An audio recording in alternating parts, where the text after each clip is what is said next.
վարչապետը եկեղեցու գործերին չպետք է խառնվի։ Կուսության հարց չենք քննարկում։ Քննարկում ենք լեգիտիմության հարց։ Սիրելի վարչապետ, օգնեք ժողովուրդ ազատվի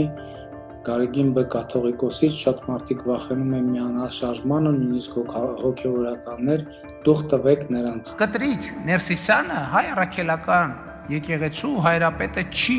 Անկեղծ ասած իմ տեսակետը չի փոխվել, ես կարծում եմ, որ եկեղեցին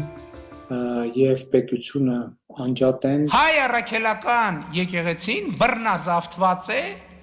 մի կլանի կողմից։ Եվ պետությունը չպետք է խառնվի եկեղեցու գործերին։ Ասում է եկել են եկեղեցու ներքին գործերին խառնվում են։ Ժորժ ջան, այդ մեր եկեղեցին է։ Ոնց ենք մենք մեր եկեղեցու ներքին գործերին խառնվում։ Ես որպես Հայաստանի Հանրապետության վարչապետ, որպես հայ առաքելական եկեղեցու հետևորդ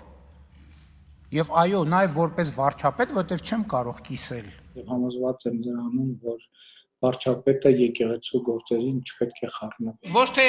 եկեղեցու դեմ ենք պայքարում, մենք պայքարում ենք եկեղեցու արժեքների եւ նվիրապետության համար։ Ինչու այս փուլում։ Ինչու է կառավարությունը հենց այս բանին որոշել է հարցերը բարձրացնել։ Հարցի վերաբերյալ իմ դիտարկումները, կարծիքները, դիրքորոշումները ես սկսել եմ արտահայտել